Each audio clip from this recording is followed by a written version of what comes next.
हमारे राष्ट्रीय अध्यक्ष राहुल गांधी जी के निर्देश अनुसार हमारे माननीय मुख्यमंत्री अशोक गहलोत साहब, डिप्टी सीएम सचिन पायलट के निर्देश अनुसार कि चाहे आप किसी जिले में जाएं या अपने ऑफिस में रहें या आपके गृह जिले में जाएं, जन सुनवाई का निर्देश दिया है।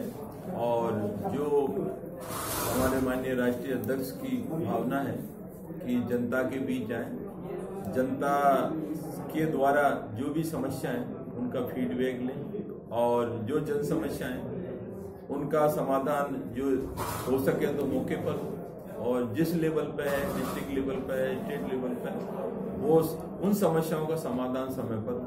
तो उनकी जो मन में जो विचार है कि भाई जनता की जो मूलभूत सुविधाओं का कहाँ अभाव है, क्या प्रॉब्लम है, क्या फीडबैक है, और जो हमने जनता से जो वायदे किए थे मैनिफेस्टो में वो धरातल पर कैसे आए। और जैसे जैसे हमें लग रहा है कि भाई जो पिछले कार्यकाल में भारतीय जनता पार्टी के कुशासन में लोगों को मूलभूत सुविधाओं का अभाव रहा, बदले की भावना से काम किया, तो हमने जो मैनिफेस्टो में जो घोषणा की है, आज वो जन घोषणा पत्र सरकारी दस्तावेज बन गया है। उसी के अनुरूप हम काम कर रहे हैं। और भारतीय जनता पार्टी के राज में लोगों को मंत्रियों विधायकों के घर जाना पड़ता था, हम जनता के बीच में जा रहे हैं, जनता से फीडबैक ले रहे हैं, जनता से रूबरू हो रहे हैं और उनकी समस्याओं को जान रहे हैं। और हम चाहते हैं पूरे राजस्थान में समग्र विकास हो, सभी वर्गों का ध्यान रखा जाए और विकास में किसी प्रकार का भेदभाव नहीं हो, और जो भी समस्या आ रही हैं उनके समाधान के लिए हम पूर्ण प्रयासरत रहेंगे कि उनकी समस्या का समाधान हो, चाहे बिजली की हो, पानी की हो, सड़क की हो, स्वास्थ्य की हो, शिक्षा व्यवस्था हो, चाहे अदर्स जो प्रॉब्लम्स हैं उनको हम जनता के द्वारा हमें जो फीडबैक मिल रहा है जनता के बीच में जाएंगे। आज हम जिला लेवल पर आए, आने वाले समय में जैसे जैसे हम विधानसभा लेवल पर जाएंगे, ब्लॉक लेवल पर जाएंगे और लोगों से उनकी समस्याओं को जानेंगे, उसी हिसाब से जनता क्या चाहती है उसी हिसाब से सरकार काम करेगी। सर, जन समस्याओं की बात आ रही है। पिछली अशोक गहलोत सरकार ने लोक सेवा गारंटी अधिनियम बनाया था। आप 3 महीने हो चुके हैं, ठीक है, उस आज तक आप 3 महीने में उसको प्रॉपरली किसी जिले ब्लॉक और उस पर लागू नहीं करवा पाए।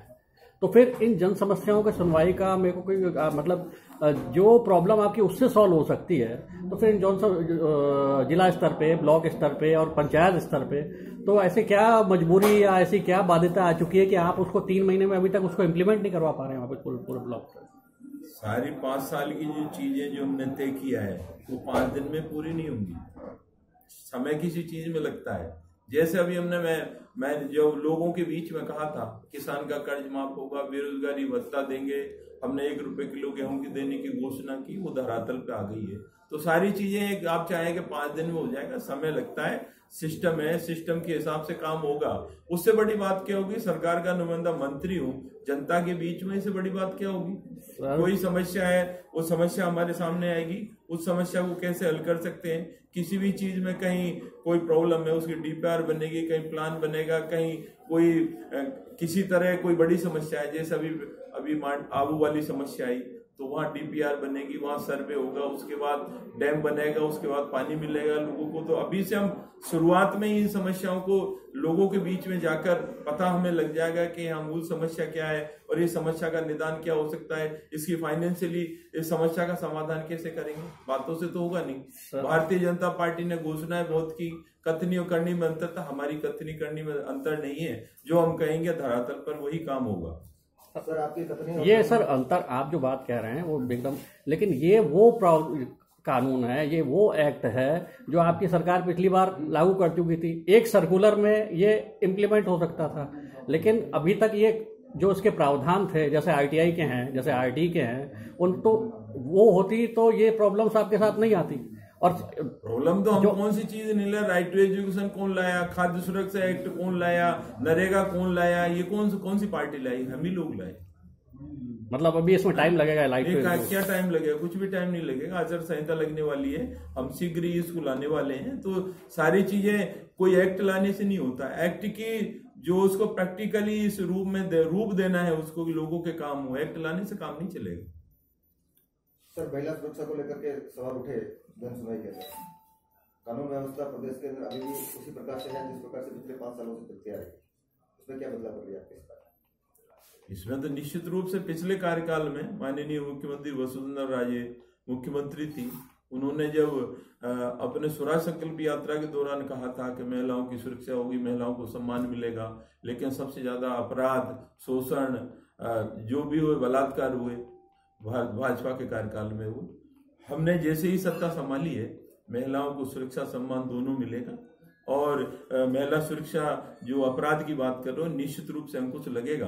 अभी जो बात कही थी, अभी जो यहाँ की लोकल न्यूज थी, उसमें जो केस हुआ था, उसमें अपराधी को गिरफ्तार कर लिया गया है, चाहे तो आप माननीय विधायक से पता कर सकते हैं। और दूसरा केस कोई पाली जिले का था, तो उसके बारे में मैंने कहा है अभी कि जानकारी प्राप्त करके हम तुरंत कार्रवाई करेंगे। महिलाओं को सम्मान भी मिलेगा, सुरक्षा भी मिलेगी, आप इस बारे में निश्चिंत रहें।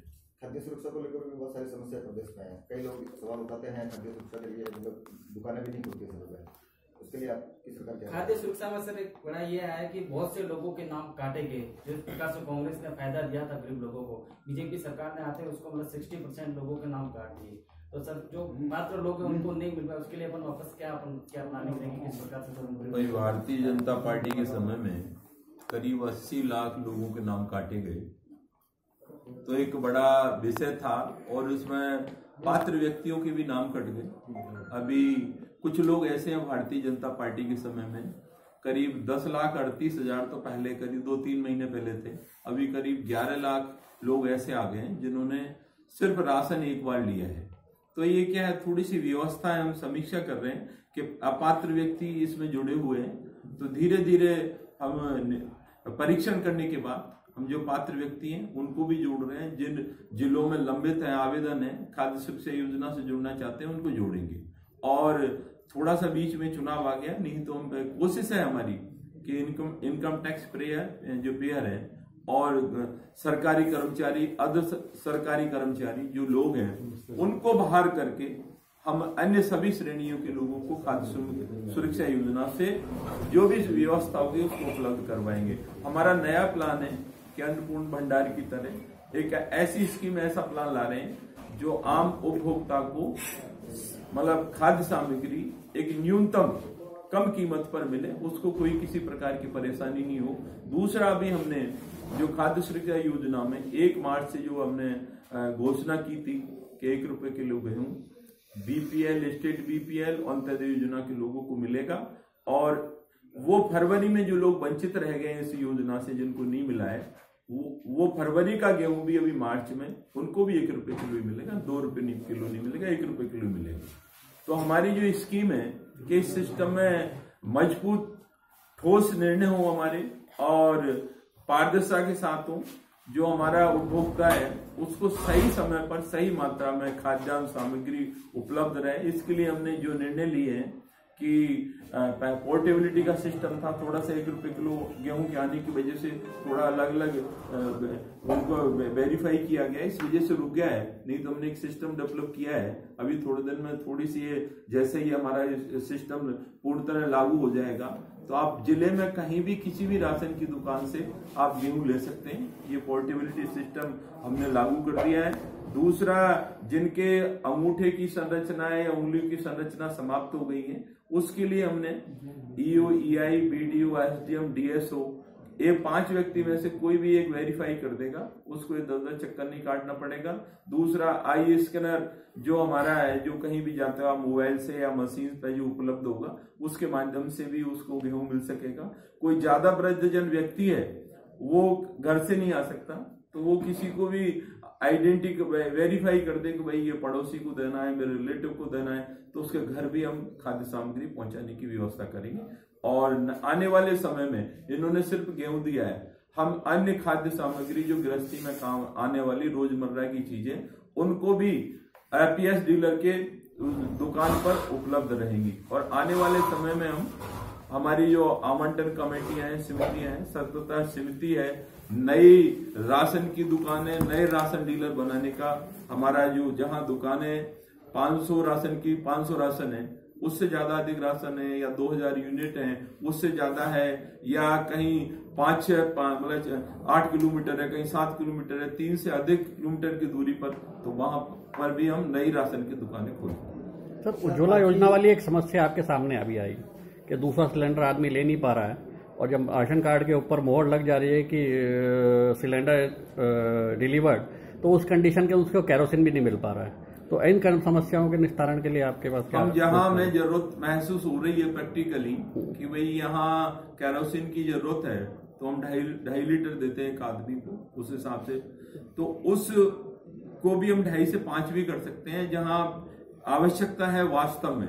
नहीं तो क्या हो रहा है कि ये राशन का जो कैरोसिन आ रहा है, या तो फिर आपके पंपों पे जा रहा है, या फिर आपके सड़कों में डामर बनाने में काम आ रहा है, क्योंकि इसमें हमें लगा कि भाई जहां पर गैस कनेक्शन है उसको सरेंडर किया गया है, और जहां आवश्यकता है टीएसपी क्षेत्र है या इंटीरियर है या अर्बन एरिया है, ऐसी कच्ची बस्तियां हैं, ऐसी कॉलोनियां हैं जिनके पास गैस कनेक्शन नहीं है, उनको हम कैरोसिन उपलब्ध करवाएं। तो 2.5 से भी ज्यादा देने की जरूरत पड़ी तो हम देंगे, तो उसके लिए किसी को अधिकृत कर रखा है? एक्चुअल में जहां पर गैस कनेक्शन है वो भी अभी कैरोसिन ले रहे हैं, तो इसका मिसयूज इसको रोका जाएगा। उज्ज्वला वाले में जो समस्या है वो वाले को एक बार दे तो दिया, उनको ठप्पा भी लग गया, लेकिन हमारी जो भारत सरकार ने जो योजना इसको थोड़ा सा परीक्षण नहीं किया, उनको ये सब्सिडी दे देते हैं। भाई भारत सरकार पे डिपेंड करता है, तो गैस का सिलेंडर की कम कीमत होती तो यूज करते, लेकिन अब ये हकीकत में क्या हो रहा है कि गैस सिलेंडर भी यूज नहीं कर रहा है, कैरोसिन भी यूज नहीं कर रहा है, लकड़ी आज भी काट रहा है वो आदमी। तो हम थोड़ा सा इस समस्या का समाधान परीक्षण करने के बाद हम हमारे राज्य सरकार के माध्यम से भारत सरकार से निवेदन करेंगे कि इसमें थोड़ी सब्सिडी दें, जिससे गैस कनेक्शन जो गैस सिलेंडर ले रखे तो गैस से इसमें सर एक और समस्या जन सुनवाई में आज आपने खुद बताया कि भाजपा ने कुछ लोगों को, अपने लोगों को मोबिलाइज करने के लिए अन्नपूर्णा वाहन वाली योजना लाई, जो है जिसमें इनका गैप आ रहा है, जो बोला आप 21 रुपए 23 रुपए जो बता रहे थे नाश्ता और उसका, और ये 5 और 8 रुपए में जो कर रहे हैं, और वो क्वालिटी नहीं है खाने की। तो इसके लिए सर अब क्या अपन उसको बंद करेंगे, या इसमें क्या नवाचार करेंगे, किस प्रकार से इसमें अपनी नई योजना है? वही हम चाहते हैं कि गरीब आदमी है या मध्यम वर्गीय है, या हम चाहे जनप्रतिनिधि हैं, 5 रुपए और 8 रुपए, 5 रुपए में ब्रेकफास्ट था, 8 रुपए में डिनर और लंच मिलता था, तो वहां पर कोई भी गरीब आदमी या कोई भी व्यक्ति जो चाहे वहां पर ब्रेकफास्ट कर सके, लंच ले सके, तो एक अच्छी स्कीम है। लेकिन जिस प्रकार की जो शिकायत आ रही है कि क्वालिटी वाइज गुणवत्ता नहीं है, और ये जो अन्नपूर्णा की रसोई और जो सारा सिस्टम चल रहा है उसको कहीं कच्ची बस्तियों में बांटा जा रहा है, या लोग उसको खाना पसंद नहीं करते हैं, तो उसकी क्वालिटी हमने चेक करवा ली है और लोगों का फीडबैक आया है कि इसको बंद करना चाहिए। तो इस बारे में हम विचार कर रहे हैं, क्वालिटी मेंटेन करता है या कोई नई स्कीम लाते हैं। हम इस तरह की प्लानिंग कर रहे हैं कि इसको बंद करके कोई इस प्रकार की योजना चालू करेंगे जो लोगों को अन्नपूर्णा रसोई, जो अन्नपूर्णा जैसे अभी आपके तमिलनाडु नाम कौन सा है जो थी ना वहाँ माँ अन्नपूर्णा, इस तरह की तमिलनाडु में इस तरह की जो योजना हो जो गरीब लोगों को लाभान्वित कर सके, इस प्रकार का हम प्लान नया लेकर आते हैं। बंद तो करने का नहीं है, लेकिन अच्छी स्कीम, अच्छी क्वालिटी वाइज भोजन और ब्रेकफास्ट मिले, ये हमारी सरकार की प्राथमिकता रहेगी।